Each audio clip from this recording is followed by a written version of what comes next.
Alors bonjour à tous, bienvenue dans cette vidéo de la MHTV. Aujourd'hui on va parler de l'engagement politique qui est donc un chapitre au programme de la terminale SES pour le baccalauréat. Alors tout d'abord on va définir ce que c'est que l'engagement politique. L'engagement politique c'est l'implication durable d'un individu ou d'un groupe d'individus dans une organisation qui aura pour but de conquérir ou d'influencer le pouvoir politique. Dans le programme, on nous demande de distinguer 4 formes de l'engagement politique. La première forme, celle que vous connaissez toutes et tous, ça va être la plus simple, le vote. Quand vous allez vous déplacer au bureau de vote, c'est un engagement politique. Après, on a 3 autres formes d'engagement politique qui ont un degré un peu supérieur d'engagement. Tout d'abord, vous allez avoir l'engagement associatif. Si vous allez vous engager pour les Restos du Cœur ou pour Emmaüs, c'est de l'engagement politique. Ensuite, on a le militantisme au sein, par exemple, d'un syndicat, au sein d'une association politique, d'un parti politique.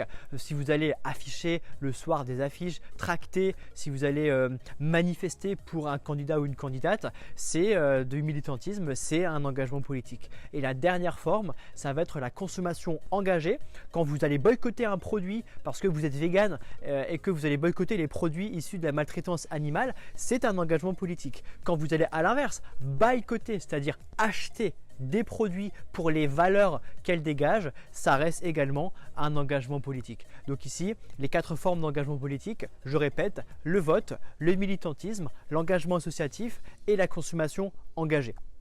Donc maintenant, dans un second temps, on va voir pourquoi est-ce que les individus s'engagent malgré le paradoxe de l'action collective. Alors, il faut savoir que c'est un sociologue américain qui s'appelle Moncure Olson qui a théorisé ce paradoxe de l'action collective. C'est-à-dire que si tout le monde s'engage, les retombées risque d'être positives. Si vous refusez, là, il y a une autoroute qui va être construite dans votre jardin, si tous les voisins s'engagent avec vous, vous allez manifester, vous allez coller les affiches, ça veut dire que probablement les entreprises ne vont pas construire cette autoroute parce que tout le monde se sera engagé. Sauf que ce paradoxe de l'action collective qui repose sur le dilemme du prisonnier, c'est que chacun va être individualiste et chacun va attendre que son voisin s'engage. Sauf que si chacun a ce raisonnement, si chacun attend que l'autre s'engage, au final, personne ne s'engage et l'autoroute, elle est construite parce qu'il n'y a eu aucune manifestation pour l'empêcher. Donc, pour essayer de dépasser ce paradoxe de l'action collective, le programme nous invite à nous pencher sur les 3 théories qui nous permettent de nous engager quand même. La première, ça va être les incitations sélectives.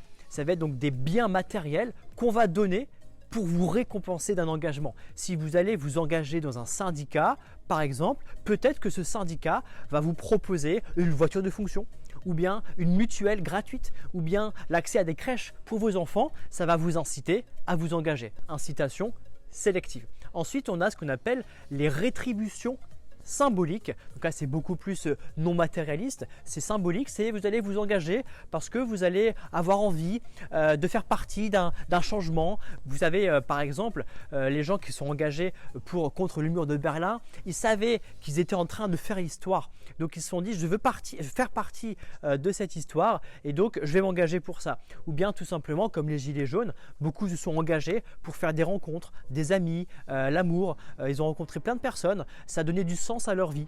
Et ça, c'est ce qu'on va appeler les rétributions symboliques. Et on a un 3e item, souvent que les élèves ont du mal à comprendre, ça va être la fameuse SOP, la structure des opportunités politiques. Ça veut dire globalement l'environnement politique, le contexte, la conjoncture.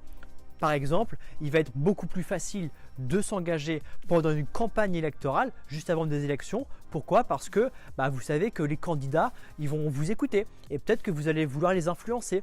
Il va être également beaucoup plus facile de s'engager en France qu'en Chine, qu'en Russie ou qu'en Iran. Donc ça, c'est la structure des opportunités politiques. Ça va être le contexte général et global de l'engagement. Dans la deuxième partie du chapitre, on va essayer maintenant de voir, et ça vous l'avez déjà vu en sociologie, c'est que les individus ne s'engagent pas de la même manière.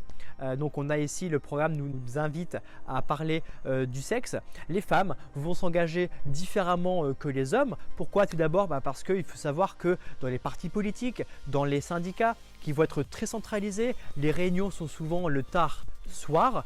Donc souvent, les femmes ont moins de ce qu'on appelle de disponibilité biographique parce que très souvent, les femmes s'occupent encore aujourd'hui du foyer le soir tard. Donc c'est pour ça qu'on va retrouver davantage d'hommes que de femmes dans les postes à responsabilité dans les partis politiques ou dans les syndicats. Même d'ailleurs dans les syndicats féministes, on se rend souvent compte que les hommes occupent les postes à haut niveau hiérarchique et que les femmes vont souvent être reléguées aux ressources humaines, à la communication ou au secrétariat, même dans les syndicats féministes. On va également ici pouvoir expliquer que les femmes vont plutôt s'engager dans les mouvements féministes ou dans les mouvements écologistes, alors que les hommes plutôt dans les partis politiques et les syndicats. On a également les jeunes qui vont s'engager différemment que les plus âgés. Les jeunes vont s'engager plutôt en manifestant, en boycottant des entreprises, en allant sur les réseaux sociaux, faire des campagnes de hashtag. C'est ce qu'on va appeler ici un engagement post-it entre guillemets. Pourquoi? Parce que les jeunes aujourd'hui, ils s'engagent dans beaucoup de choses différentes et c'est pas forcément très à long terme. Ça va être du court terme, comme un post-it. À l'inverse des seniors qui avaient un engagement qu'on disait timbre, parce que le timbre, on le collait pour toujours. Donc les seniors s'engageaient différemment. Également, on va se rendre compte que là, c'est un effet de génération. Les plus âgés, la génération mai 68 par exemple, ils ont été socialisés dans leur enfance au fait que le vote était important. Donc on se rend compte qu'aujourd'hui, les plus âgés vont davantage voter que les plus jeunes et les plus jeunes vont moins voter. Ça ne veut pas dire qu'ils s'engagent moins. Ça veut juste dire qu'ils s'engagent différemment. Les plus vieux vont voter, les plus jeunes vont s'engager, comme je l'expliquais, en manifestant. Et on a également la catégorie socio-professionnelle qui va être très fortement corrélée aux revenus et aux diplômes. Les cadres, les CSP+, vont s'engager davantage que les CSP-. C'est ce que Daniel Gaxi appelait le sens caché, qui va également expliquer pourquoi est-ce que les plus riches, les plus dotés en capital culturel et économique vont davantage voter que les autres. Plusieurs raisons. Tout d'abord, souvent, ils ont plus de temps que les ouvriers par exemple, et également ils se sentent plus légitimes à avoir un avis, à donner leur avis. C'est pour ça qu'on retrouve, je pense que 80% des députés aujourd'hui sont des cadres, alors que les cadres ne représentent que 20% de la population, parce qu'ils sont plus légitimes pour s'exprimer. Également, les personnes qui ont fait le bac général, ils ont eu des cours de socialisation politique, ils ont appris à écrire, à argumenter, à parler en public, ce que n'ont pas forcément eu les personnes les moins dotées en capital culturel, et on le retrouve des années plus tard dans les formes de l'engagement où les cadres vont plus s'engager que les ouvriers, pour faire clair.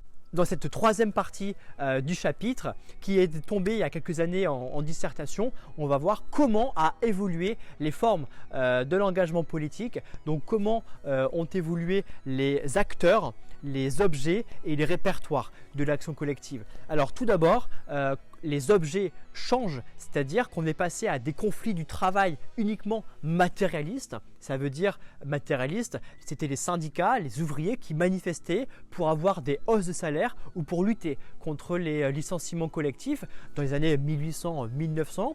Et on se rend compte qu'aujourd'hui, ça existe toujours évidemment, mais c'est de moins en moins le cas.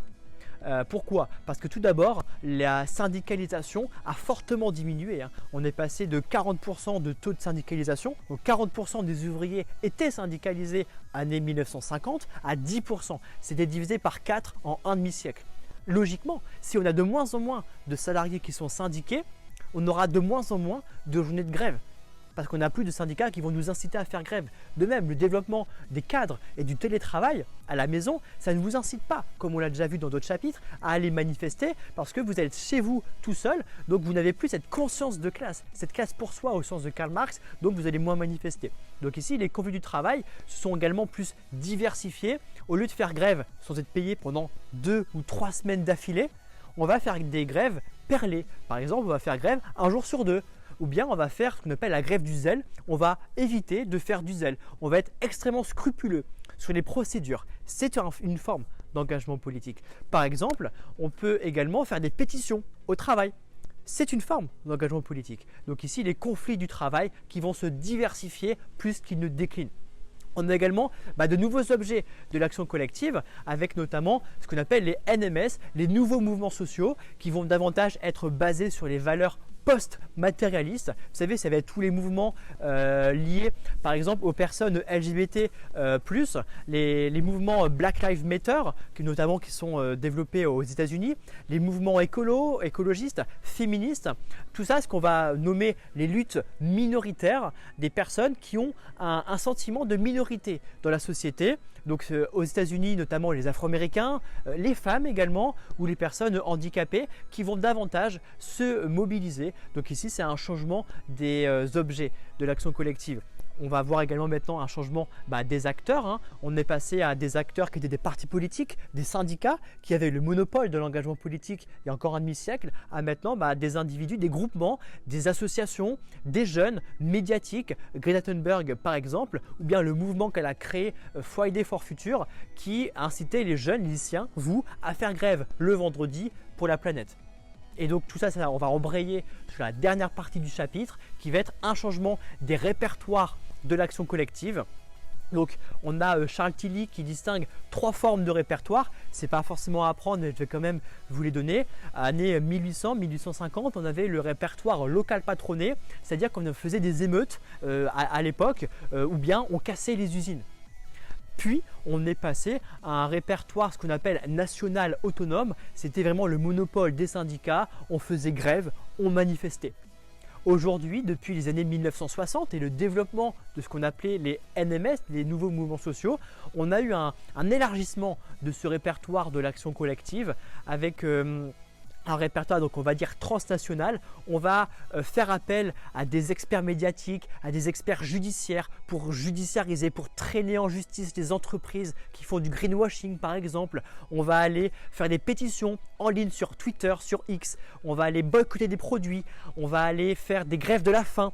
On va aller devant les ministères. Tout ce que les Gilets jaunes ont pu faire également, ce qu'on a pu le voir ensemble. Et tout ça, c'est un changement des répertoires, des actions beaucoup plus spectaculaires et médiatiques. On a tous en tête l'exemple de Greenpeace, l'organisme non gouvernemental qui va utiliser des avions au-dessus des centrales nucléaires pour prouver que c'est pas sûr. Et bien ça, c'est une nouvelle forme médiatique d'engagement politique. Ce chapitre est terminé et je vous souhaite une bonne écoute et à bientôt pour d'autres chapitres. Salut!